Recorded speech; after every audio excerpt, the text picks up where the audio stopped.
Ellen, we go so far back. You don't tell these people how far back we go. I know, but I wear T-shirts. I don't know what that means. Anyway, all right, let's. I mean, you hold that. Okay. All right. I got this. Take two if the joke didn't work. No, it's okay. Sheesh. When I tell y'all that people are not joking about connecting all the dots in this Diddy case, guys out here are probably doing more investigative work than the feds. Well, now, allegedly, there's a connection between how Twitch died and Diddy. And allegedly, it has a lot to do with Ellen DeGeneres and all the allegations that made rounds about her illegally transporting kids across borders and attending Diddy's parties. Word on the street is that Twitch possessed dark, compromising evidence involving both DeGeneres and Diddy, and because of that, he had to go. That's a different type of party, though. Uh-huh. No, it'll go from like 9:30 to like maybe 3 o'clock, 3 o'clock. And then, you know, we have the top 2 floors of the hotel. And then it will carry on there? Yeah. Then no, I mean the after party. I stay up to like maybe 6 in the morning. I'm back up at like 10:30, 11. 6 in the morning? What do you do every night till 6 in the morning? You don't go to clubs every night. No, I mean, I make love a lot. And,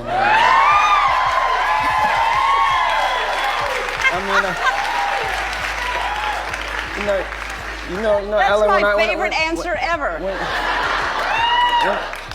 I told you when I came on the show I was gonna be completely honest and expose myself to the world. Okay, guys, y'all remember when Twitch died? It was reported that he checked in at the Oak Tree Inn and was supposed to check out the following day at 11 a.m. When he didn't check out, a hotel keeper went to knock on his door, and that is when they discovered his lifeless body and a self-inflicted injury. Honey, as much as the news was devastating, people said that it didn't make sense that Twitch would just unalive himself. I mean, he had just celebrated his 9th anniversary with his wife Allison, sharing throwback images from their wedding and writing, "Happy anniversary, my love, at Allison Holker 9 years. Allison also shared a reel on Instagram in honor of their anniversary, writing, "It's our 9th anniversary. I couldn't be more grateful to celebrate this perfect magical day." In addition, Twitch and Allison were even talking about having another kid. Well, naturally, fans started looking for what could have gone wrong, and the first place they looked was his wife Allison, who allegedly was pretty sketchy about the whole situation. For starters, as soon as the news of the death went live,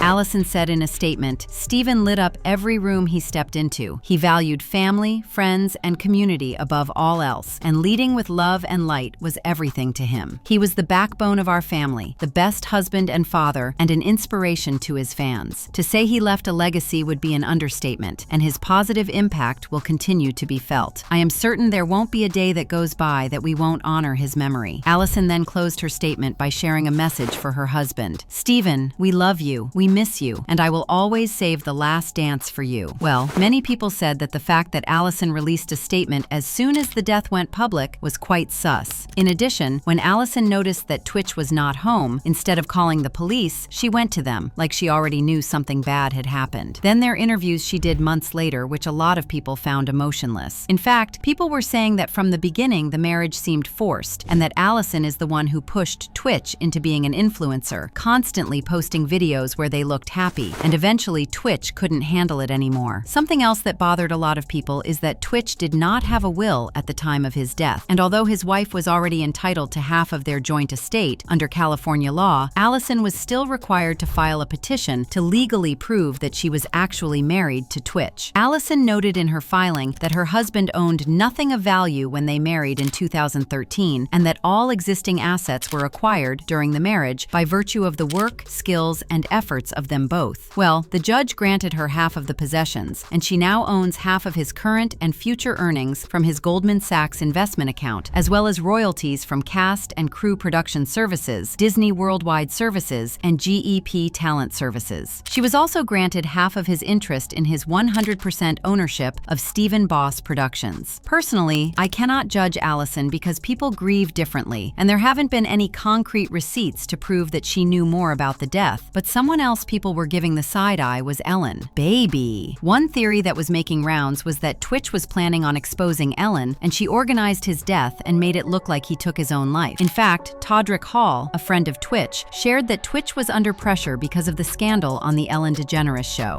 When he was on Ellen and Ellen was being canceled, people were looking at him saying, "Why are you supporting this woman?" And I think that is just a lot of pressure. Human beings are not designed to handle that much pressure. And when I was talking about my experience, his face was like, I know. And he was just like, it's a lot. You know, it was already reported that Twitch left a note behind, and although investigators who found the note did not specify exactly what it said, the LAPD confirmed he cited past challenges he was still struggling with. Well, according to Todrick, those past challenges had a lot to do with the toxic work environment at Ellen's show. Now, for those who recall, back in 2020, Ellen was accused of allowing an on-set culture of discrimination based on color, fear, and intimidation by several former employees, even though she strongly denied the allegations and said didn't know about them. As you may have heard, this summer there were allegations of a toxic work environment at our show. And then there was an investigation. I learned that things happened here that never should have happened. I take that very seriously, and I want to say I am so sorry to the people who were affected. I know that I'm in a position of privilege and power, and I realize that with that comes responsibility, and I take responsibility for what happens at my show. This is the Ellen DeGeneres Show. I am Ellen DeGeneres. My name is there. My name is there. My name is on underwear. We have had a lot of conversations over the last few weeks about the show, our workplace, and what we want for the future. We have made the necessary changes, and today we are starting a new chapter. Anywho, based on a report that was done by BuzzFeed, an employee who claimed she was fed up with comments about her skin color essentially walked off the job. Others said they were also instructed by their direct managers not to speak to Ellen DeGeneres if they saw her around the studio. Most of the former employees actually blamed executive producers and other senior managers for the day-to-day toxicity, but one former employee said that ultimately it's Ellen's name on the show, and she really needed to take more responsibility for the workplace environment. Guess who was an executive producer at the show? Yep, Twitch. So, was he also making people of color suffer, or was he among the ones being discriminated against? I don't know. But what I will tell you is that a black woman who used to work on the show told BuzzFeed News she experienced offensive comments, actions, and microaggressions during her 1.5 years as an employee. She said when she was hired, a senior-level producer told her and another black employee, "Oh wow, you both have box braids. I hope we don't get you confused." And at a work party, she said, one of the main writers told her, "I'm sorry, I only know the names of the white people who work here." In addition, one former employee said that after working on the Ellen DeGeneres Show for nearly a year, they took medical leave for 1 month to check into a mental health facility for attempting to take their life. And the week they returned to work, they were told that they were fired. The former employee also said, and I quote, "Some of the producers talk openly in public about addiction and mental health awareness, but they're the reason there's a stigma. They definitely don't practice what they preach with the be kind mantra." Well, at the time when Ellen was getting all this backlash, Twitch was also getting dragged because 1, he was supporting Ellen, and 2, he was also a producer for the show. Other than the work duties, Twitch was also a close friend to Ellen, and she took him to a lot of places in Hollywood, including, allegedly, to Diddy's parties. Baby. We all know that Diddy was a regular on the Ellen Show, and we know that Ellen was invited to Diddy's parties because he once told her that he had invited her to a bunch of parties, but Ellen was yet to show up. Note that Ellen was invited to all the parties, all of them, but the only reason she never went to the earlier parties was because they were too far. Yeah, I invite you to all my parties, you just haven't seemed to show up to No, any. well, is it on the East Coast? Yes. Well, that's why. Why don't you have one here on the West Coast? Because I work all the time. Okay, well, maybe I have one at your house. Where's that? Now, what time would your party start, let's say? Like 9:30. Really? That early? Yeah. I could make that. Yeah. But I could think of you of starting a party at like midnight.